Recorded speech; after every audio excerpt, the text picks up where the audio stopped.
Bonjour et bienvenue dans le podcast NBA Corner où nous allons parler aujourd'hui de la surprenante conférence Ouest et plus précisément des Nuggets de Denver, de l'entrée de Joel Embiid dans la course au MVP cette saison après ses 101 points inscrits en 2 matchs, du talentueux Shai Gilgeous-Alexander du Thunder et on finira sur les Raptors et leurs ambitions à l'Est. Pour m'accompagner, c'est Théophile Homesser du site Basket Session que j'ai le bonheur d'accueillir. Bonjour Théo. Salut Josh, comment ça va ? Ça va extrêmement bien. Mon cher Théo, j'ai vu que vous veniez de sortir un MOOC spécial New York dans un format premium. Alors, je crois que si je comprends bien, tu me dis si je raconte des bêtises, hein.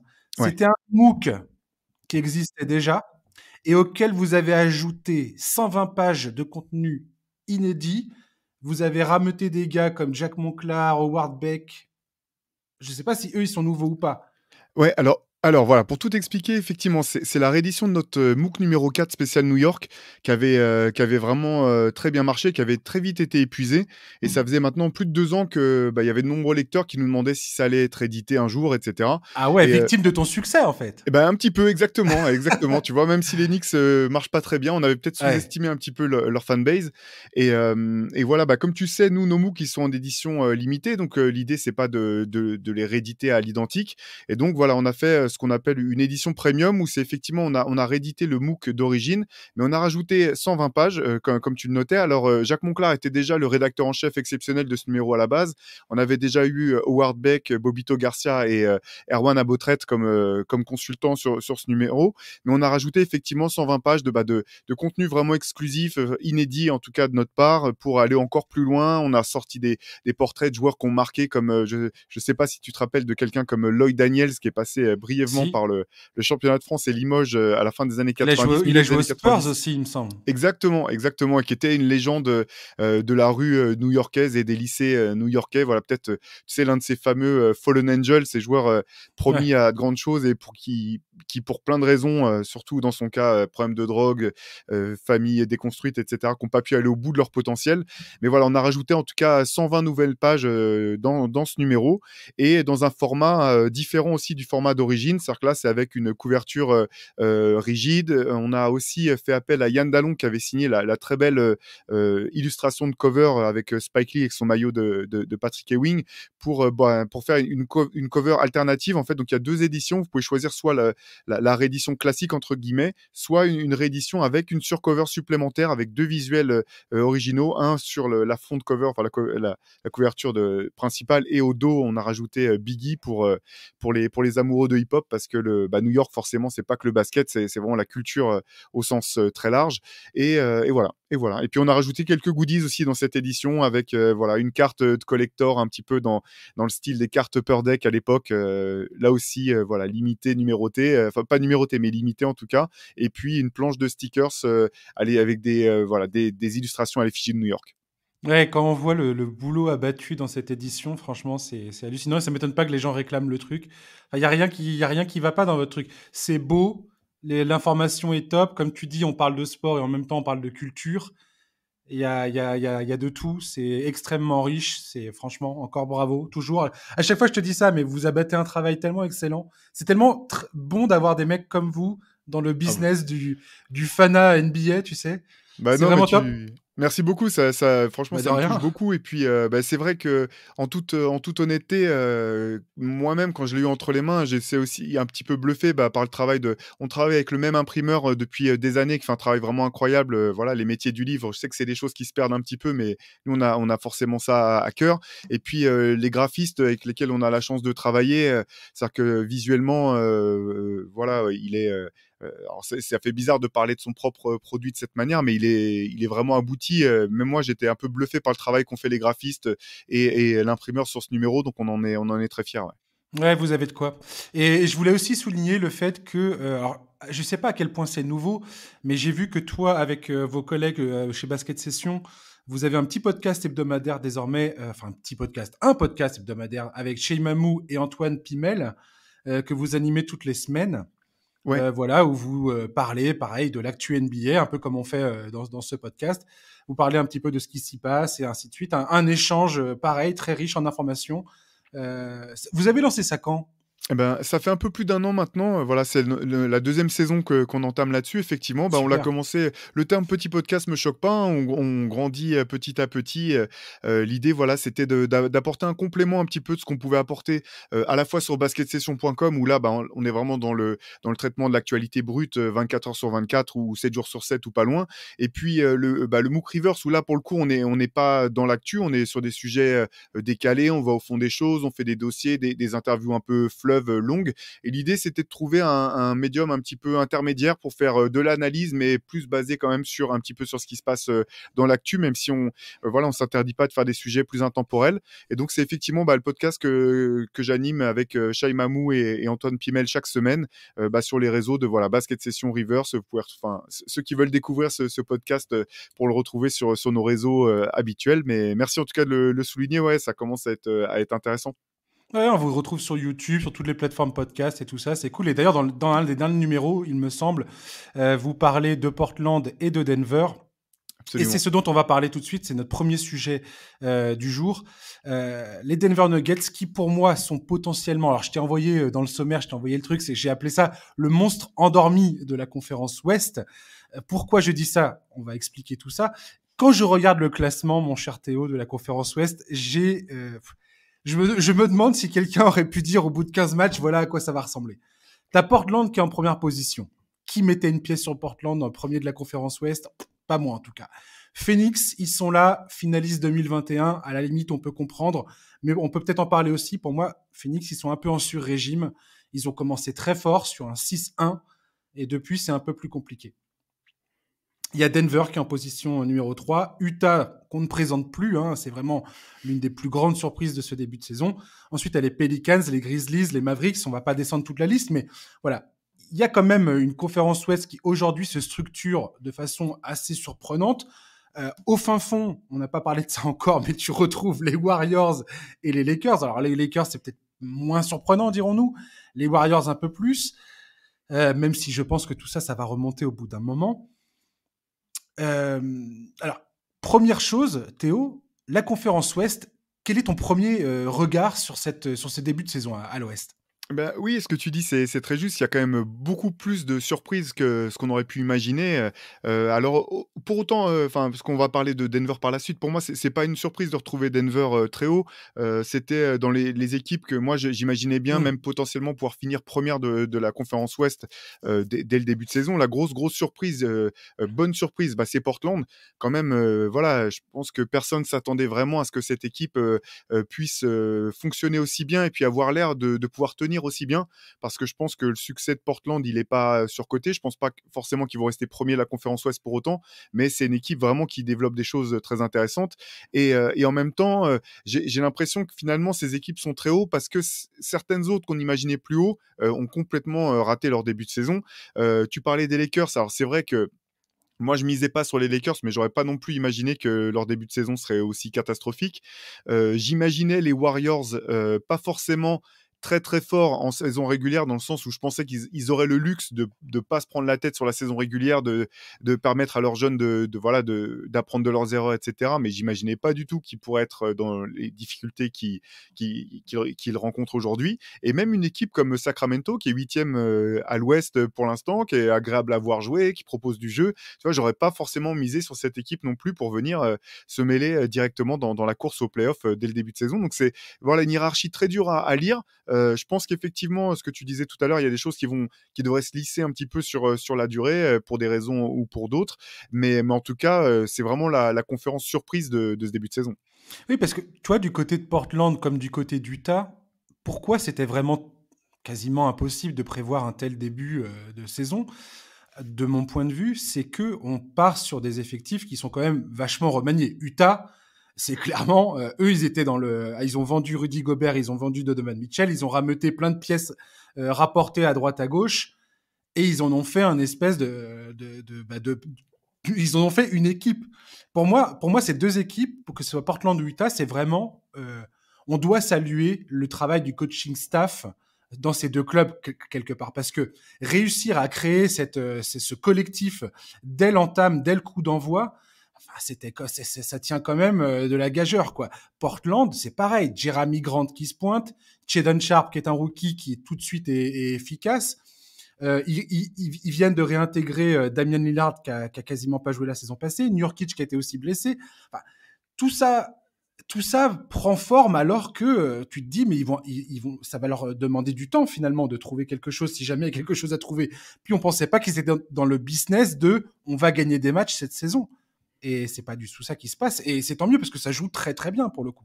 Ouais, bah, je suis totalement d'accord avec toi, limite, j'ai l'impression que si, Danny Ainge voulait vraiment pouvoir se mêler à la course pour, choper Victor Wembanyama, il a juste fait une erreur, c'était il a fait venir Will Hardy trop tôt, en fait.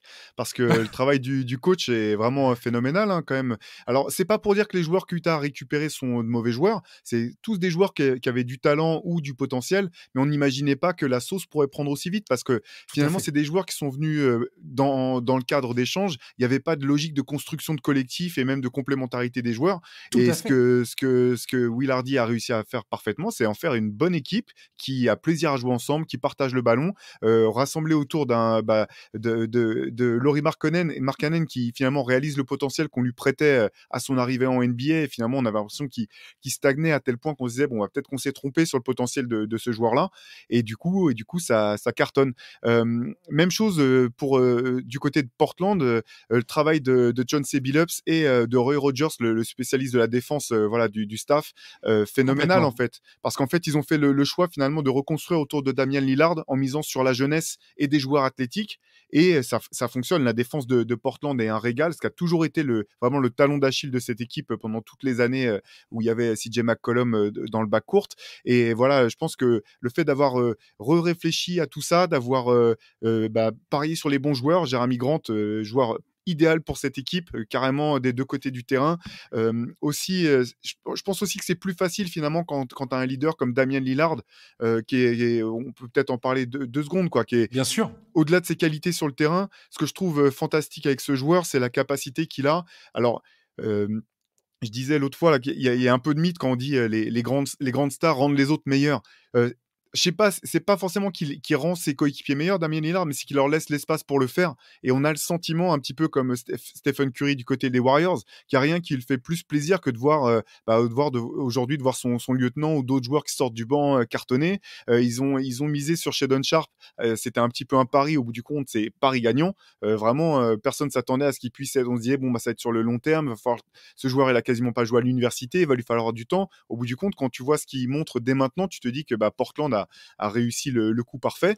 Donc voilà, les seules questions que je me pose un petit peu pour l'avenir de Portland, c'est peut-être en playoff ce que ça pourra donner. Pour l'instant, défensivement, ils surprennent beaucoup parce qu'en fait, c'est une des équipes, voire l'équipe qui joue le plus souvent avec une défense de zone, en alternant souvent entre l'individuel, la zone, et ça marche très bien pour l'instant. En playoff, voilà, on sait que les équipes arrivent plus préparées avec des plans de jeu offensifs vraiment spécifiques. Ça sera à voir. La question sera de voir si ça pourra quand même fonctionner autant en playoff qu'en saison régulière. En tout cas, ouais, ça fait plaisir de voir Damien Lillard dans une équipe qui gagne, qui joue, qui prend du plaisir. On commençait un petit peu à se faire du souci à ce sujet-là, je trouve. T'as raison de souligner la défense de Portland. C'est Damian Lillard, d'ailleurs, qu'on a parlé récemment, qui a souligné le fait, justement, du fait qu'aujourd'hui, Portland propose à des schémas défensifs qui changent constamment. Ils ont plusieurs couvertures défensives euh, à chaque fois à lancer aux équipes adverses. Et il dit, voilà, on essaie toujours de maintenir ce côté de l'incertitude, en fait, dans l'esprit des attaques adverses pour qu'ils ne savent pas vraiment à quoi ils vont avoir affaire quand ils vont jouer contre nous. Et effectivement, ça marche bien, cette histoire. Et donc, pour en revenir à Denver, on va passer sur le cas des Denver Nuggets maintenant.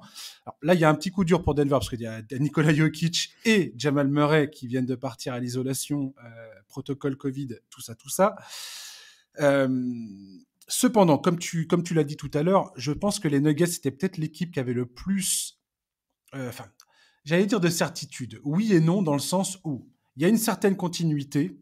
Il y a le retour de Jamal Murray où on se doutait. En tout cas, moi, je me doutais que le retour de Jamal Murray n'allait pas se passer sans accroc. Tu vois, on voit bien que là, il galère à retrouver du rythme. Il galère à retrouver le côté de son jeu avec Jokic qui, même s'il touche de temps en temps à ce qu'on adore dans leur danse à tous les deux sur le terrain, dans le jeu en pick and roll, on voit qu'ils sont encore en train de se chercher, en train de retrouver les automatismes, en fait. Le côté instinctif de leur jeu à deux. Leur défense, ça va pas du tout. Mais leur banc pose beaucoup de questions également. Mais je trouve que le recrutement de l'intersaison, notamment la venue de Contagious Caldwell-Pope, Bruce Brown, DeAndre Jordan, c'est une autre question. L'évolution de Bones Island, plein de choses comme ça. J'ai l'impression que les Nuggets, si tout va bien, si l'évolution suit son cours, à savoir la paire Murray-Jokic qui retrouve de sa superbe, la défense qui devient vraiment, qui retrouve son niveau, qui touche à un niveau top 10, on va dire, de l'NBA, j'ai l'impression que les Nuggets peuvent vraiment faire du mal dans cette conférence Ouest. Oui, bah, je suis tout à fait d'accord avec toi. Pour être honnête, juste avant la blessure de Jamal Murray, moi, c'est après le trade pour Aaron Gordon, c'était mon favori à l'Ouest. Sur ce bout de saison qu'ils ont pu jouer ensemble en 2021, si je me trompe pas dans les années, parce que je pense à me mélanger un petit peu les années. Mais oui, je trouve que cette équipe, elle est vraiment équilibrée, que finalement, sur le top 8 de cette équipe, c'est très fort. Alors peut-être que ça manque un petit peu de longueur de banc sur le bout des rotations, mais finalement on sait qu'en playoff c'est vraiment, il faut avoir un top 8 vraiment fort avec des rotations établies, et là-dessus je les trouve très bien, fournis. Comme toi, l'arrivée de Bruce Brown, bah, c'est parfait. KCP qui cartonne, pareil, complément parfait. Moi, ce qui me plaît pour l'instant, c'est que même si Jamal Murray manque de rythme, ce qui est tout à fait logique après une telle blessure et une aussi longue, avoir raté des matchs pendant aussi longtemps, c'est que malgré tout, tu vois, même si les timings n'est pas encore parfait dans le jeu à deux avec Jokic, il y a quand même ils se cherchent systématiquement l'un l'autre. Ça donne aux Nuggets un vrai deuxième créateur. Jokic restera le premier, mais avec Jamal Murray, ça donne un deuxième joueur quand même qui peut créer du jeu pour les autres. Moi, je continue de croire vraiment fort en Michael Porter Jr., lui aussi qui revient d'une longue absence, et notamment tu parlais des problèmes défensifs. Alors je m'attends pas à ce qu'il se transforme en Kawhi Leonard d'une année sur l'autre, mais il a un tel corps, je pense qu'il y a un moment il va réussir à utiliser suffisamment son corps pour vraiment renforcer la défense des Nuggets dans la globalité, en fait. S'il arrive ne serait-ce qu'à se servir de ses qualités athlétiques et de sa taille, de sa longueur de bras pour venir dans les aides perturber, rien que là-dessus, je pense que ça peut vraiment faire passer un cap aux Nuggets. Je pense aussi que défensivement, comme tu le dis, c'est peut-être là où il y a la plus grosse marge de progression au fil de la saison. Et Tout cette à fait. équipe, voilà. Alors bien sûr, on peut toujours dire sauf blessure, mais la NBA, on sait bien que les blessures font partie du jeu.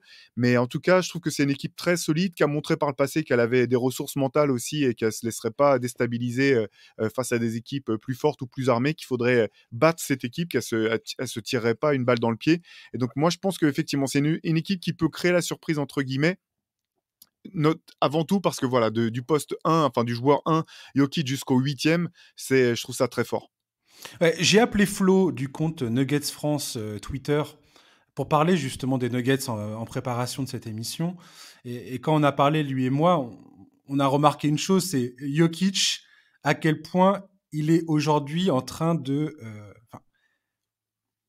tu sais, on sent, après 2 saisons où il a porté cette équipe à bout de bras, littéralement, ce qui lui a permis de récolter 2 titres de MVP, on sent que là, il a envie de faire jouer tout le monde, qu'il est vraiment dans le chantier de construire les fondations avec ce groupe, donc c'est-à-dire mettre en confiance Gordon,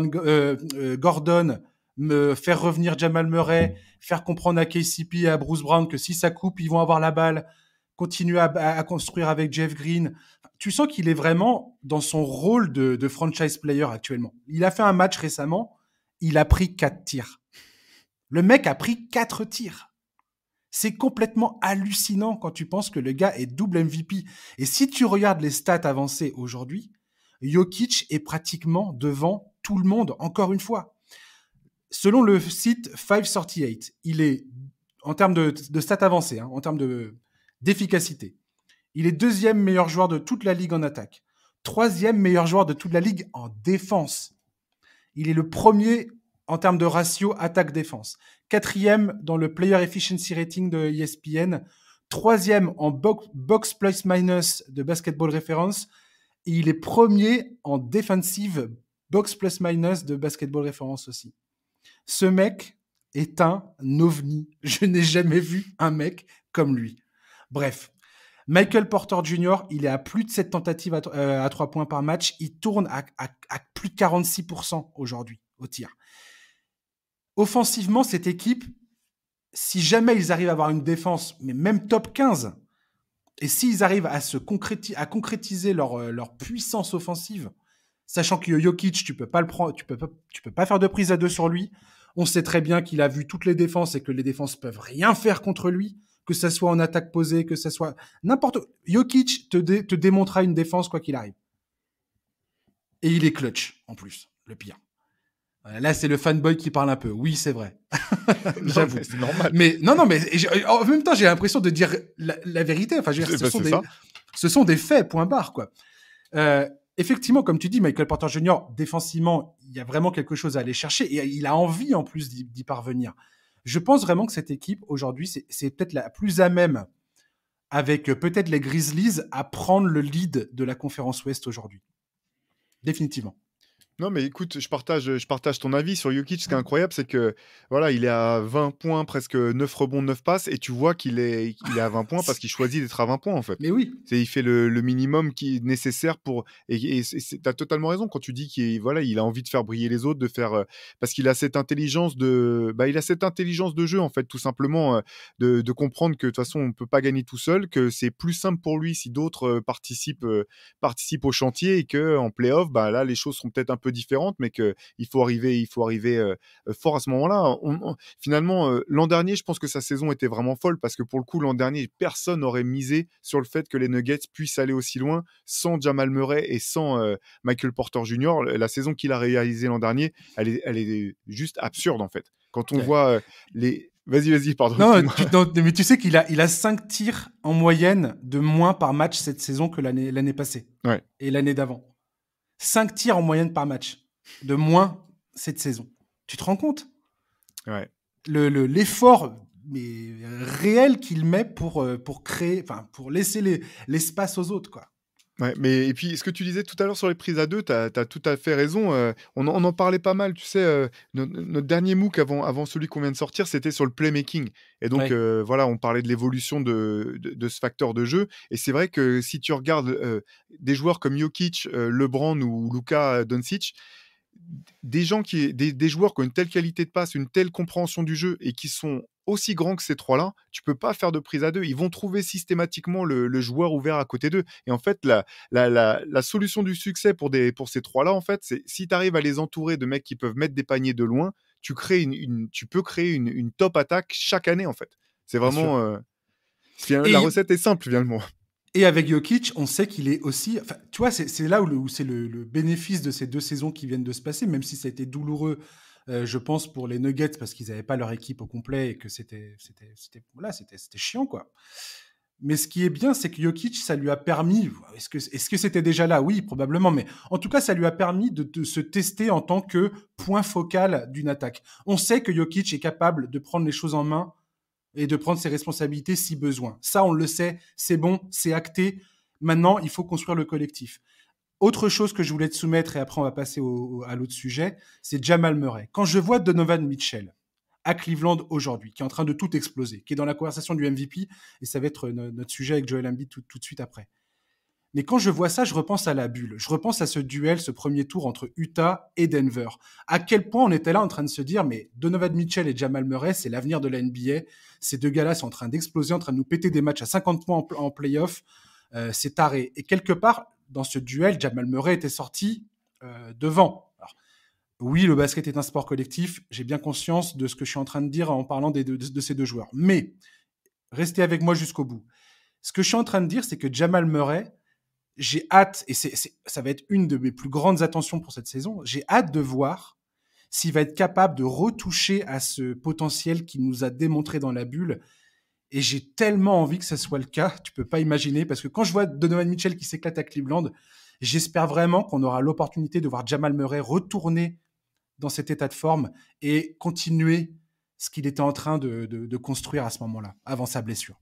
Ouais, moi j'ai bon espoir, hein, pour Jamal Murray parce que finalement, ça reste un jeune joueur. Il revient d'une blessure qui est importante, mais dont on revient beaucoup mieux que par le passé. Après la question de savoir pour Denver, c'est si ça sera dès cette saison parce qu'en fait, en gros, voilà, c'est tu peux revenir peut-être de ce type de blessure au genou après 6 mois, si ça va très vite, voire 1 an. Mais après pour retrouver ton niveau d'avant, il faut attendre souvent on dit qu'il faut encore une saison pour pouvoir retrouver vraiment, le jus, les habitudes, Ouais. la réussite, le rythme. Donc je sais pas si Denver doit miser là-dessus. Par contre, tu as mis le doigt sur quelque chose que je trouve très important, pour revenir à Jokic quelques instants, c'est que finalement l'an dernier, je pense que ça lui a permis aussi d'explorer une partie de son potentiel offensif qu'il n'aurait peut-être pas été tenté d'explorer s'il n'avait pas été contraint de le faire. Moi, je le Et pense.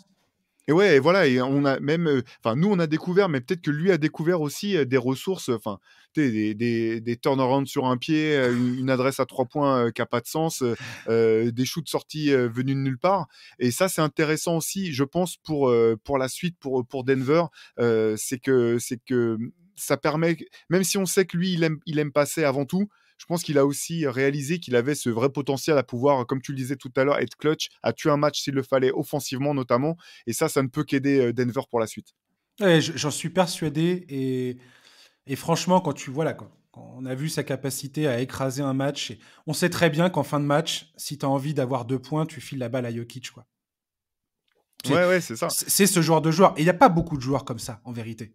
Bah non, c'est clair, et puis si tu là, enfin, c'est pour ça que c'est aussi important que Jamal Murray puisse revenir plus, Michael Porter, parce que là, en fin de match, tu joues du jeu à 2, Murray, Jokic, pour, du pic dans l'axe avec un Michael Porter qui est dans l'aile, tout de suite, tu poses un nombre de problèmes pas possible à la défense, et moi, c'est ce qui me plaît quand même sur ce début de saison, notamment dans le jeu à 2 pour en revenir, sur cet aspect-là.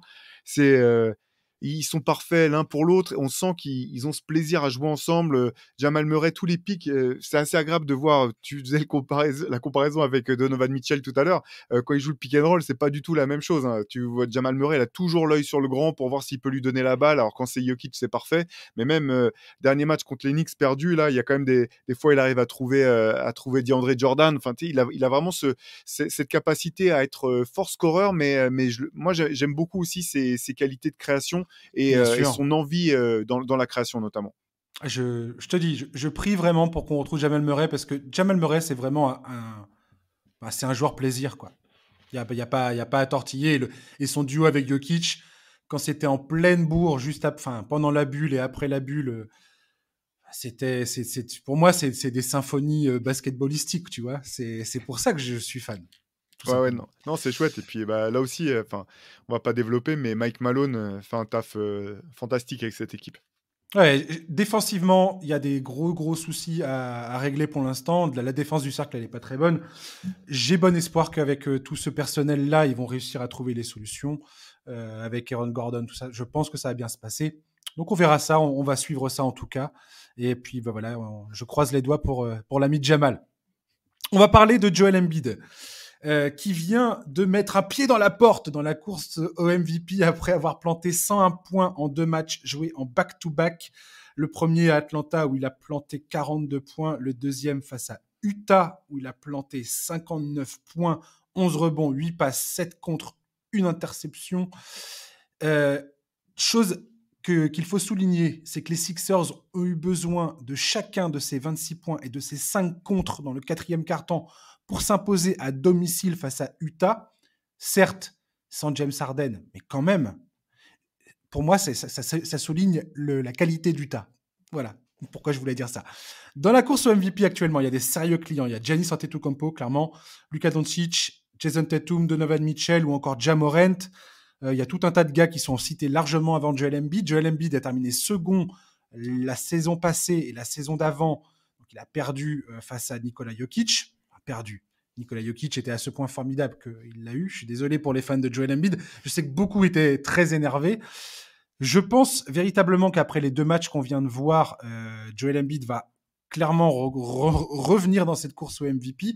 Et s'il continue sur cette lancée, il n'y a pas de raison qu'il n'y soit pas jusqu'au bout de l'année et peut-être enfin obtenir ce sacre.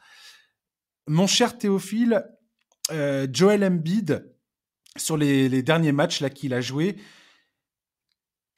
Quelle est enfin, comment tu peux comparer ça entre ce début de saison où, du moins moi, j'avais l'impression il était frustré, il était bouffé par la frustration, qu'il n'arrivait pas à trouver sa place, qu'il n'arrivait pas à trouver son rythme, voilà. Et ce qui se passe ces derniers temps là. Cette équipe de Philly est vraiment très, très dure à cerner, honnêtement, Grave. Alors en tout début de saison, on s'était joué au jeu des pronostics, moi j'avais, pour le titre de MVP, bon j'avais choisi Luka Doncic, mais en disant que la logique pour moi, ça serait que Joel Embiid, que ça soit l'année de Joel Embiid, parce que l'an dernier il est arrivé 2e, parce que je pensais que Philly ferait un gros début de saison, malgré Ouais. tout, en 2 saisons régulières en tout cas. Et là, ça n'a pas du tout été le cas. Et c'est vrai que je me suis beaucoup inquiété en début d'année, là, quand il a révélé qu'il avait des problèmes de De voûte voûte plantaire. plantaire, ouais. Voilà, qui est vraiment C'est une très chiant, ouais, blessure qui peut vraiment être handicapante et prendre longtemps à guérir. clair. Donc, je me suis dit, bon, bah, c'est râpé pour Joel Embiid, pour le trophée de MVP. Là, finalement, ça fait plaisir de le voir revenir. Là où je me dis que ça va être compliqué pour lui, c'est que je j'ai pas le sentiment que Philadelphia soit parti pour faire, le type de saison qu'il lui faudrait pour pouvoir être un prétendant, sûr au titre, de MVP. Alors ses performances à lui, elles sont incroyables, extraordinaires, hein. C'est un joueur, voilà, comme tu l'as dit tout à l'heure, il est dans les quoi qu'il arrive, on peut prendre le problème dans tous les sens, il est dans le top 3 tous les ans des meilleurs joueurs, top 3 ou 4 en fonction de ce que font les autres, mais c'est l'un des tout meilleurs joueurs du monde, clairement. Ce qui me gêne avec cette équipe de Philadelphie, c'est que j'ai l'impression qu'elle était, avant la blessure de James Harden, elle était en train de devenir l'équipe de James Harden dans la forme de Mmh, jeu, ce ouais. qui me semble pas du tout être la meilleure option pour que Philly puisse réaliser, ses objectifs. Là, ce qui est intéressant malgré tout, tu disais qu'effectivement, ils avaient eu besoin de chacun des points de Joel pour gagner ces matchs, mais au moins ils les ont pris, ce qui est important aussi. Mais oui, Philadelphia, alors j'ai tout un tas de doutes sur leur capacité en playoff à aller loin ou du moins à être vraiment une équipe de contender, mais je pensais qu'ils seraient plus forts sur la saison régulière. J'ai du mal à cerner le potentiel de cette équipe. J'ai du mal à la considérer comme une vraie menace, à l'Est, au bout du compte. Enfin, petit échantillon, dans les 5 matchs après que James Harden ait quitté le 5 majeur, enfin le 5 majeur, oui, enfin ait quitté les Sixers sur blessure, les Sixers ont affiché dans les 5 matchs suivants la meilleure défense de la ligue. Ah bah, Et de loin. Et de très loin sur cette période-là. Joel Embiid, il est à ce point formidable qu'effectivement son poids, que ce soit offensif et défensif, franchement, le match contre Utah, même le match contre Atlanta, hein, mais le match contre Utah, tu regardes ce match-là, la variété du jeu d'Embiid, notamment la progression qu'il a dans son jeu à mi-distance, ses tirs en sortie de dribble, et puis défensivement, sa façon de se déplacer, sa façon des fois, tu as l'impression qu'il arrive à défendre à la fois le poseur d'écran et à la fois le porteur de balle. Tu as ouais. l'impression qu'il est. Enfin, le porteur de balle se dit, mais le mec, si je fais quoi que ce soit, enfin, si je tire, il va me contrer, si je dribble, il va me contrer au cercle. C'est pas possible. Si je fais une passe, il va avoir sa main là parce qu'il est tellement énorme que c'est compliqué. Et le mec qui pose l'écran, c'est pareil. T'as l'impression qu'il se dit, j'ai pas très envie d'aller faire le rôle au cercle parce que c'est Joel Embiid, quoi.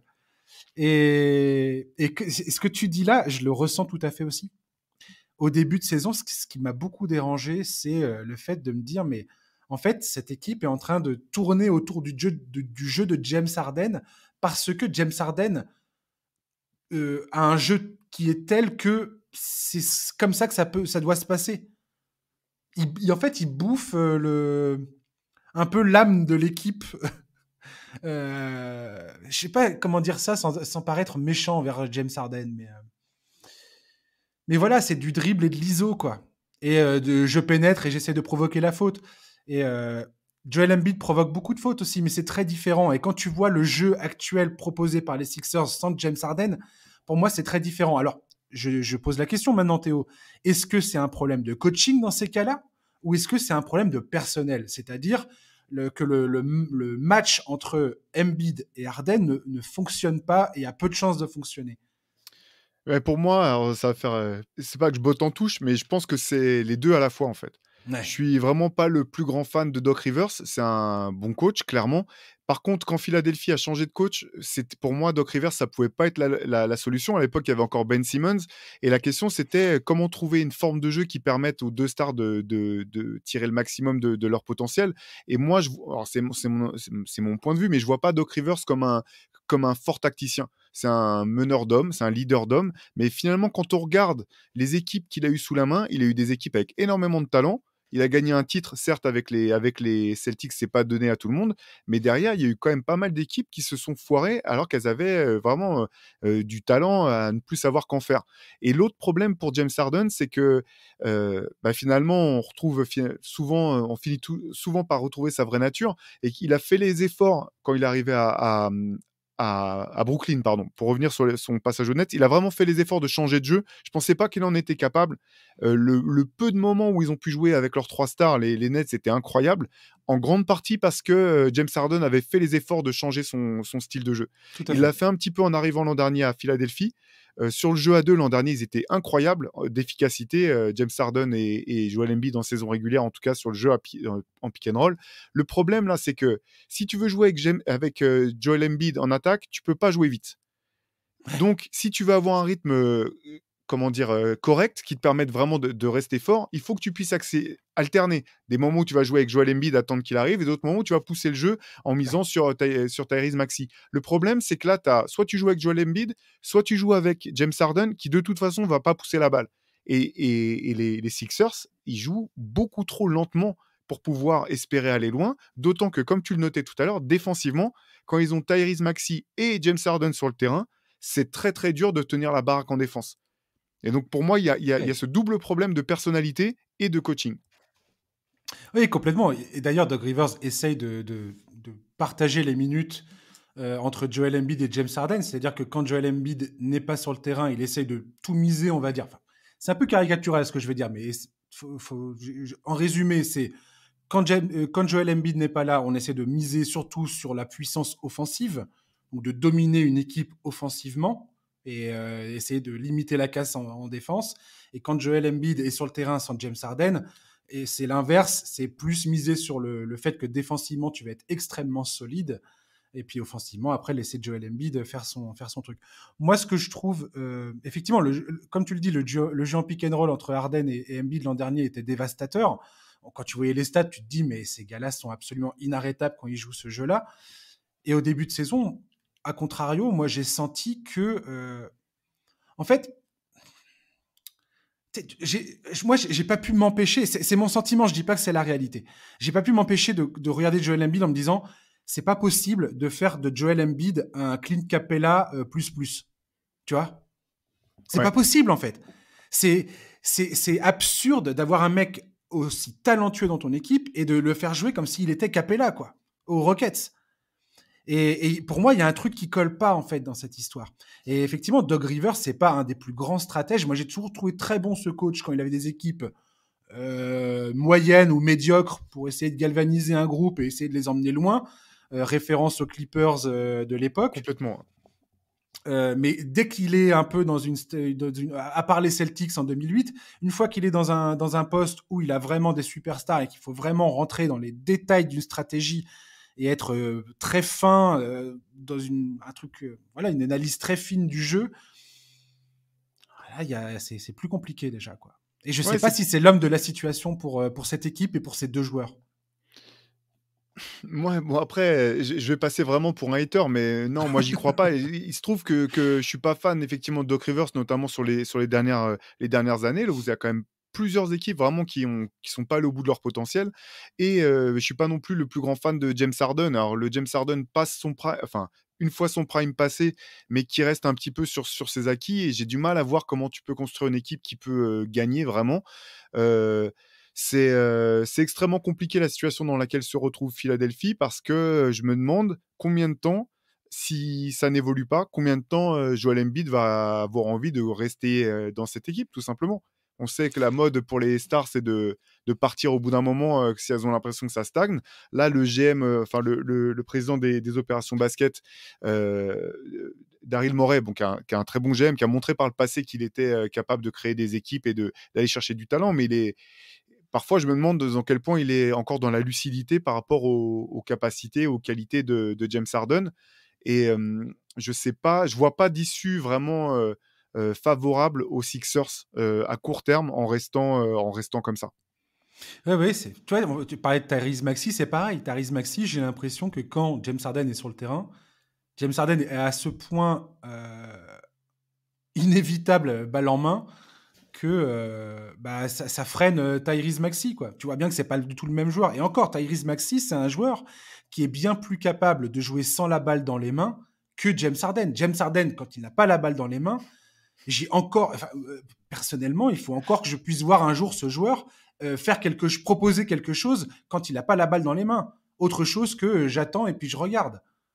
Et pour moi, Bah, c'est quand même un des gros problèmes un des gros problèmes de ce joueur, comme un mec comme Russell Westbrook, par exemple. Enfin, je cherche pas à comparer ces deux joueurs-là, mais tu as des joueurs comme ça qui, quand ils n'ont plus le ballon dans les mains, ils proposent quasiment plus rien.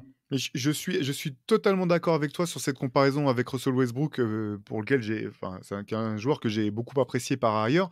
Et pour faire le parallèle, moi, c'est ce que j'ai toujours trouvé incroyable et à mettre au crédit de Dwayne Wade à l'époque des Tres Amigos de Miami, c'est que dès la deuxième saison, Excellente référence. il a choisi de jouer sans la balle. Et il était extraordinaire dans le jeu sans ballon, couper dans les bons intervalles, aller au rebond offensif, bouger et parfois jouer avec la balle. Parce que c'est un joueur qui était excellent avec le ballon, comme l'est encore James Harden aujourd'hui. Mais il y avait cette alternance et pour moi, c'est vraiment le facteur qui a permis à Miami d'exploiter à fond son potentiel, au-delà aussi des sacrifices qu'a fait Chris Bosh dans un autre registre. Mais Dwayne Wade, il a eu cette intelligence et qui a vraiment à mettre à son actif. Et je suis d'accord avec toi, quand James Harden, s'il lâche pas vite la balle sur la montée de balle et que tu te retrouves à jouer attaque placée avec lui qui donne la balle à un autre joueur et qui se met sur le côté, c'est impossible de défendre, c'est impossible d'attaquer et d'avoir une bonne attaque si tu joues comme ça en fait. C'est ça. Ou du moins, tu peux pas avoir une attaque qui te permettra de gagner le titre. C'est ça, parce que défensivement, c'est beaucoup trop facile pour la défense adverse, puisque tu as un joueur qui est là et qui reste planté dans son coin à attendre que ça se passe. Et c'est pas possible. À un niveau beaucoup plus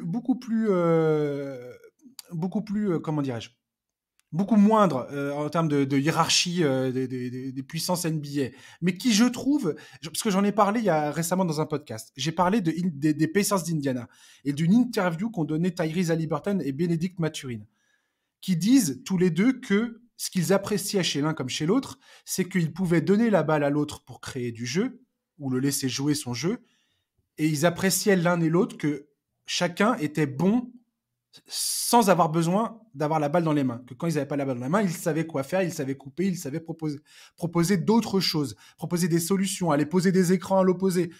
Depuis quand on n'a pas vu James Harden poser un écran à l'opposé alors qu'il n'a pas la balle dans les mains? Je dis ça, les fans de James Harden vont me trouver un clip dans la seconde. Ok, il n'y a pas de problème. Mais je prends la critique. Mais on le sait tous que c'est pas ce joueur-là, James Harden. On le sait tous.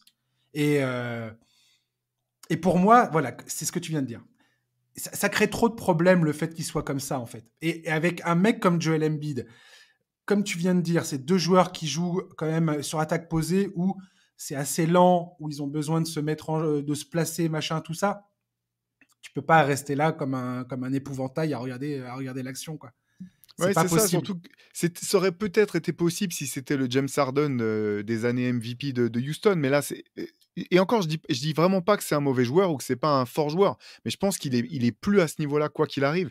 Du coup, tu peux pas, si tu trouves pas le moyen de t'offrir des paniers plus faciles en jouant plus vite et que derrière, tu sais que tu vas avoir beaucoup de mal en défense parce que tu as une ligne arrière qui est très faible défensivement avec Tyrese Maxey et James Harden, ça devient trop compliqué. Tout simplement parce que sur le nombre de possessions, si tu attaques lentement et que derrière, tu encaisses des paniers, tu rends la tâche trop facile à l'adversaire. Je sais pas comment ça va se passer à Philadelphie, très franchement. Je pense que le premier à sauter, si jamais ça se passe mal, si on voit le verre à moitié vide et qu'on est pessimiste concernant Philadelphie, je pense que le premier à partir, c'est Doc Rivers, clairement. Et après, de là, à part Joel Embiid qui va voir Daryl Morey et qui lui dit, écoute, c'est moi ou James Harden, c'est très compliqué à Philadelphie. Ouais, c'est très De voir un changement qui permette de passer le cap ultime, quoi. Ouais, d'autant que là, on parle de saison régulière, mais pour moi, les vrais problèmes pour Philadelphie, je les voyais se profiler en playoff plutôt. Et donc, si la saison régulière déjà se passe comme ça, j'ai du mal à voir, tu vois, l'étincelle magique ou le petit coup, voilà, le coup de chance qui pourrait vraiment faire basculer la tendance pour cette équipe, sachant que voilà, c'est quand même, vu le talent, vu le coût du roster, vu les attentes, c'est le titre ou rien, ou au moins finale de conférence ou rien. Et je les vois pas partis pour ça. Ouais, personnellement, moi non plus. En tout cas, on va garder un œil dessus, on verra bien, peut-être qu'ils nous feront mentir. Et ça sera très bien, si c'est le cas. On va parler de Shai Gilgeous-Alexander, toujours plus fort. Clairement le favori pour le titre de Most Improved Player de l'année. Et encore, j'ai envie de vous dire que ça serait pas cher payé pour ce qu'il est en train de nous proposer pour l'instant. Alors, on est très tôt dans la saison, peut-être que ça va descendre. Mais Shai Gilgeous-Alexander, pour l'instant, c'est quasiment 55% au tir, plus de 40% à 3 points, plus de 90% au lancer franc. Il est dans ce club ultra select des 50, 40, 90 pour le moment. Il est surtout d'une facilité absolument déconcertante quand il est sur le terrain. C'est un des joueurs que je kiffe le plus regarder jouer depuis qu'il est entré dans la ligue à l'époque des Clippers. Et puis voilà, moi je vis à chaque fois qu'il est présent sur le terrain ça comme une expérience religieuse. Il est devant Ja Morant cette saison dans les pénétrations par match et dans les points inscrits dans la raquette par match. Il est leader de toute l'NBA en la matière, hein, les points inscrits sur pénétration. Et donc il est devant Ja Morant, Luka Doncic, Trae Young, Donovan Mitchell, tous ces gars-là, il est devant eux. Ce que j'adore avec Shai Gilgeous-Alexander, c'est qu'il joue à son propre rythme. Quand tu le vois, tu as l'impression que limite tu pourrais dire qu'il prend ça un peu par-dessus la jambe, tu vois. Jusqu'à ce que tu regardes la fiche de stats à la fin et tu te dis, mais le gars, il est à 35 points, il a 9 passes, il a 2 contres, il a 3 interceptions. What? Et bref. Et après, je te laisse la parole sur Shai Gilgeous-Alexander, mais il y a un match qui m'a énormément surpris. Enfin, surpris. Qui pour moi était un peu le stamp of approval concernant Shai. C'est face aux Celtics quand ils ont commencé à lui balancer des prises à deux. Venant de la part d'une défense comme celle des Celtics, avec le personnel qu'ils ont, hein, ils ont quand même Marcus Smart, ils ont quand même des sérieux gars dans cet effectif pour prendre qui que ce soit en 1 contre 1. Pour moi, c'est vraiment la preuve que Shai est un joueur qui pose vraiment problème, que ce soit offensivement, défensivement, et je trouve qu'il nous propose actuellement une saison de dingue. Juste de dingue. Voilà. Ouais, bah, non, il y a pas d'autre terme, hein. Déjà, tout simplement, je trouve que c'est un plaisir de le revoir sur le terrain, en fait, déjà. Parce que Oui. la chose principale qu'on pouvait lui reprocher, c'est d'être trop souvent blessé, C'est vrai. pour qu'on puisse le voir jouer. Moi, ça a commencé à m'inquiéter un petit peu. Je me disais: «J'espère qu'il va pas faire partie de ces joueurs dont on a vu un potentiel énorme et qui finalement a jamais pu l'exploiter pour des raisons de santé». En début de saison, sur Basket Session, on avait fait un classement de nos équipes, à regarder, les équipes préférées qu'on avait le plus hâte de regarder sur le League Pass. Donc, c'est pas Ouais. forcément Ouais, je les vois. équipes les plus fortes, mais celles qui font le plus kiffer. Moi, je Bien les sûr. avais mis assez haut parce qu'en fait, ils ont tellement de joueurs jeunes, de talent, on sait pas ce qu'ils vont devenir. Moi, j'adore Josh Giddey, par exemple. C'est un plaisir de les voir jouer, mais pareil, je m'attendais pas forcément à ce que ça fonctionne cette année. Surtout, on en parlait un petit peu avant le début de l'émission. C'est vraiment quel dommage que Chet Holmgren se soit blessé parce que tu te dis qu'avec un potentiel et un talent tel que le sien, les OKC auraient pu faire peut-être déjà mieux encore que ce qu'ils sont en train de faire cette année. En tout cas, équipe vraiment plaisante à voir jouer. Moi, ce que j'adore avec Shai, au-delà de ses qualités de joueur, c'est aussi l'état d'esprit. Voilà, c'est Ouais. une équipe jeune qui sait qu'elle joue pas encore des choses vraiment, et pourtant elle est, je sais pas, elle est pleine d'entrain, cette équipe, elle pétille, et lui, il pourrait, voilà, être un peu saoulé d'être coincé dans une équipe qui va pas tout de suite jouer des choses importantes. Et je trouve qu'il est pas du tout positionné comme ça, qu'il est pleinement fondu dans ce roster, dans ce groupe. Et ouais, c'est une équipe juste kiffante à voir jouer, quoi. Ouais, Marc Daigneault vante beaucoup ses qualités de leader, effectivement, dans le vestiaire, et il dit que c'est vraiment un point de progression de Shai ces dernières années, et que cette année, depuis le training camp, il a vraiment vu une vraie différence. Et l'autre fois, je regardais sa conférence de presse à Shai Gilgeous-Alexander après la victoire face aux Wizards, où il plante le panier de la victoire, le 3 points de la victoire dans les dernières secondes du match. Je crois qu'il reste 1 seconde à jouer à la fin du match. Et son tir, c'est un espèce de step back incroyable dans la tête de Monte Morris. Et pareil, putain, mais le gars, mais t'as l'impression que on est dans le 3e quart-temps, qu'il reste 8 minutes à jouer et que c'est pas ça, quoi. Tu vois, c'est pas ce moment-là. C'est incroyable. Ouais, bah, c'est une Et équipe qui joue totalement décomplexée, hein, de toute façon. complètement, Ouais. complètement. Et défensivement, enfin, Marc Daigneault, le boulot qu'il fait avec cette équipe est incroyable. Défensivement, elle est assez folle. Alors, j'ai pas regardé où ils sont classés défensivement actuellement. Le Thunder, ils sont 14e en defensive rating selon NBA.com. Donc ils sont au milieu de tableau, c'est pas oufissime. Euh, Maintenant, voilà, ce que propose chez Gilgeous-Alexander, j'ai vu une stat où quand il est sur le terrain avec Luke Wensdort, qui est un de mes chouchous absolus, donc je sais plus, ils ont passé ensemble 353 minutes depuis le début de la saison sur le terrain, Dort et Gilgeous-Alexander.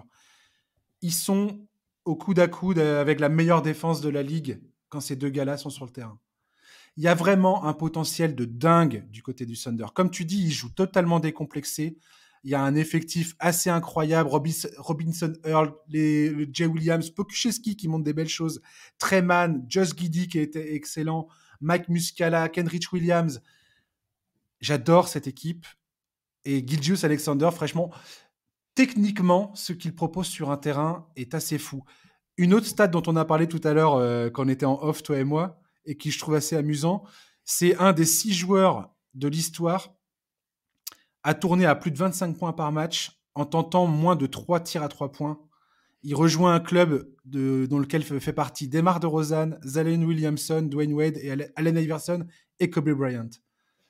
Donc, ça montre l'efficacité incroyable de ce joueur offensivement, quoi.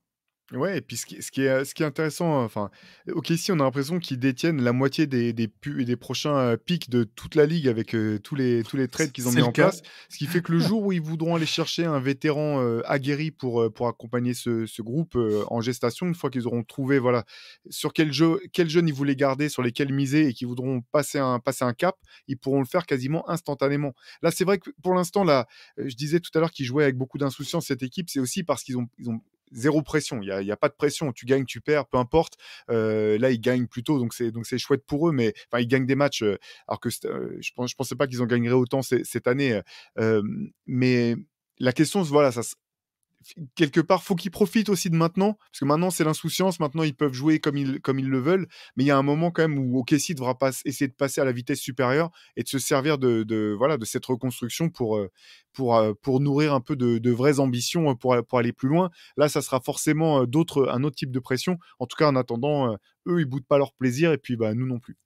Il y avait une rumeur comme quoi Alexander était potentiellement frustré par les performances de l'équipe et par le fait de jouer que le fond de tableau. Andrew Schledge, qui est journaliste pour le site The Athletic, qui est l'ancien animateur d'ailleurs du podcast Down to Dunk, qui était un podcast de fans du Thunder à l'époque, qui a dit que pour l'instant, Alexander et son camp gardaient foi dans le projet mis en place par Sam Presti.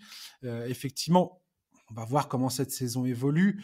Je pense que pour lui, ce qui est important, en tout cas, c'est de voir le groupe autour de lui évoluer. Et pour l'instant, ça évolue bien. Le coaching staff a l'air extrêmement compétent. Chelton Green, quand il reviendra, ça va être difficile pour lui de se faire... de se faire de juger le produit avant que ce gars-là vienne dans l'effectif, quoi.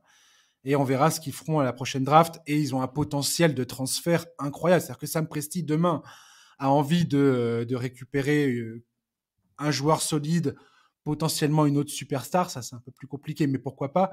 Il peut toujours mettre les pics de draft Ah bah, c'est clair. devant le nez de certaines équipes qui seront ravies d'aller refaire le plein de premiers pics, quoi. Ouais, bah, c'est exactement ça et finalement, si Shai, explose comme ça et que ça se passe bien, c'est aussi tant mieux pour, Chet Holmgren qui aura moins de pression l'an prochain au moment où il reviendra de blessure. Donc les choses s'alignent mieux que je ne l'aurais pensé après la blessure de Chet en début de saison et enfin Shai avait aussi, hein, une petite blessure de début d'année. Je me suis dit: «C'est pas possible, Ouais, jamais on va le voir ouais, sur le ouais. terrain jouer des matchs intéressants, ce joueur-là». OK, s'ils repartent pour une année encore de reconstruction à dire à leurs fans: «Bah, venez à la salle, payez des billets, achetez des maillots, mais on va être nuls, mais on vous promet, un jour ça va venir». Là, au moins, il y a une vraie lueur d'espoir plus tangible. On voit un peu mieux se dessiner le projet. Ouais, complètement. En tout cas, moi, je prends un pied phénoménal à regarder Shai Gilgeous-Alexander jouer au basket.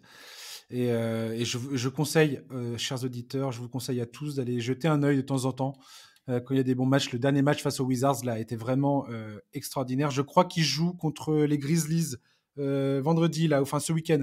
Ça joue contre les Grizzlies. Un petit tête-à-tête Ja Morant, Gilgeous-Alexander, ça peut valoir le détour. Je sais pas, peut-être que je raconte une connerie. Attends, je vais vérifier maintenant. Maintenant que je Maintenant, m'engage. t'as donné envie à tout le monde, là, attention. Hein. Maintenant que ouais, c'est ce soir.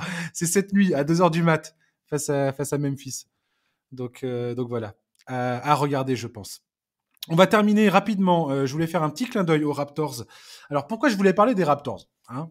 C'est une bonne question. Moi, je voulais te poser la question un peu. Quelles étaient leurs ambitions dans la conférence Est? Alors je sais pas pourquoi. Tu vois, quand j'ai bossé sur cette émission, voilà, je vois bien que les Raptors, ils ont des difficultés. Il y a plein de questions, il y a plein de problèmes. Il y a Pascal Siakam qui est blessé alors que Pascal Siakam est en train de nous faire une saison Incroyable. de dingue. Ouais. Ils ont un rookie, la Christian Coloco, qui est génialissime. Absolument. Ouais. Ils ont plein de gars que j'adore, Dalano Banton, Scotty Barnes, Rein Van Vliet, Anunoby. Tous ces gars-là, je kiffe cette équipe. J'adore leur coach, Nick Nurse. J'adore cette équipe. Défensivement, je trouve que même si pour l'instant, ça ne se concrétise pas véritablement sur le terrain en termes de résultats, je trouve que cette équipe a vraiment les moyens d'être c'est même pas le poil à gratter, d'être l'équipe qui va faire chier le monde, n'importe quel adversaire au premier tour des playoffs à l'Est. Personne ne va vouloir se cogner les Raptors. C'est ce que j'allais dire. Je pense que cette équipe telle qu'elle est formée, elle peut pas jouer le titre. Par contre, elle peut briser les rêves de titre de n'importe quelle autre équipe de la conférence Est. Ouais, Moi, en interne, je blague parfois en disant que le meilleur backcourt de toute la ligue, c'est Masai Ujiri et Nick Nurse. Je trouve que la capacité qu'a l'un d'aller chercher des potentiels et l'autre de trouver comment les utiliser, c'est assez phénoménal. Tu parlais de Christian Coloco là. Sur le papier, tu dis bon bah c'est un joueur frustre. En fait non, il colle parfaitement avec ce que propose Toronto. Il est long, athlétique, intelligent pour se fondre dans le collectif. Ils vont le développer. Ce que font les assistants coachs des Raptors en termes de player development, c'est un modèle, je pense, pour toutes les autres franchises. Et cette équipe, effectivement, là le problème c'est que Pascal Siakam est blessé. Son début de saison, il est phénoménal. Je pensais, en toute honnêteté, je pensais pas que Siakam avait encore un cap potentiellement à passer dans son développement. Là, c'est ce qu'il est en train de montrer. Et on en revient finalement, parfois, on oublie de parler de ça, mais si on parle tu vois, les équipes dont on parlait aujourd'hui, que ce soit Portland, que ce soit Denver, que ce soit Toronto, c'est des équipes qui manifestement vivent très bien ensemble. C'est un collectif qui c'est pas simplement des collègues de travail qui se retrouvent le soir pour bosser. Tu sens qu'il y a une vraie complicité, un vrai plaisir pour les uns de voir les autres performer et de tirer tous ensemble dans le même sens. Et donc ouais, Toronto, honnêtement c'est toujours kiffant à voir jouer parce que d'un match sur l'autre, tu sais pas qui va être le meneur. En fait, le meneur, il va peut-être faire un soir, ça va être Fred VanVleet et le soir d'après, ça va être un mec de 2,5 m ou de 2,7 m. Ça va être Scotty Barnes qui va jouer meneur.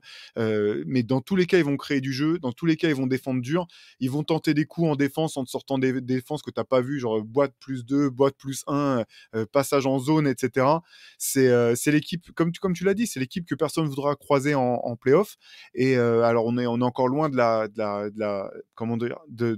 deadline des trades, mais c'est aussi une équipe qui est potentiellement à un trade de pouvoir vraiment poser des problèmes à tout le monde. Complètement. Donc je sais pas s'ils auront cette volonté-là cette année, je sais pas si les opportunités se présenteront, mais en tout cas, ouais, une équipe, quoi qu'il arrive, qui est toujours dangereuse pour ses adversaires et un vrai plaisir à avoir joué. Tu viens de résumer exactement ma pensée. Quand je peux pas m'empêcher de voir Toronto, je sais pas pourquoi, j'ai réalisé que je regarde beaucoup de matchs de Toronto, mais j'adore l'état d'esprit de ce groupe, du groupe qui est créé, enfin qu'on crée, comme tu dis, Masai Ujiri et Nick Nurse. Il y a un vrai esprit de groupe, il y a un vrai collectif, il y a une vraie volonté de briller ensemble sur le terrain. Défensivement, ils sortent des schémas qui sont, je sais pas, que tu vois jamais, quoi. C'est juste arrêt. Donc, je vais pas ajouter quoi que ce soit à ce que tu as dit. C'était parfait. Voilà. Donc, merci beaucoup, Théo, de m'avoir accompagné pour ce podcast. C'était un grand plaisir comme chaque fois, tu sais bien. Mais grave. Et puis, merci voilà, encore. Tu reviendras encore et toujours. Voilà. Et puis, d'ici là, bonne continuation à toi. Voilà, chers éditeurs, allez voir Basket Session, l'actu NBA, toujours très bien traité. J'ai remarqué que vous êtes toujours dans les bonnes tendances en plus. Vous faites des papiers des fois. Vous êtes en train de dire, il y a 3 articles que j'ai vus comme ça chez vous, où vous pointez du doigt quelque chose, une tendance ou l'évolution d'un joueur en disant, regardez, faites attention à ça. La semaine d'après, ça se concrétise. Très marrant. c'est gentil. Mais... Il y a des fois où on doit porter la poisse aussi, mais en tout cas, c'est cool si tu vois les fois où on se trompe pas, donc ça fait plaisir. Ah, vous êtes l'un des sites que je consulte le plus, donc voilà. Bravo à vous. Écoute, je te remercie encore une fois et puis la prochaine fois, on te renverra l'ascenseur. On serait ravis de t'avoir dans notre podcast à nous. Donc comme ça, on pourra enchaîner les échanges. Ça sera avec grand plaisir. Merci beaucoup. Super, rendez-vous. Yes, chers auditeurs, merci de nous avoir écoutés. Je vous souhaite de passer une bonne fin de journée, un très bon week-end et on se retrouve la semaine prochaine pour un nouveau numéro. Ce sera Charlie qui sera de retour dans le podcast si tout va bien. Voilà, Charlie, si tu m'écoutes, je te dis à la semaine prochaine. Ciao, bye bye.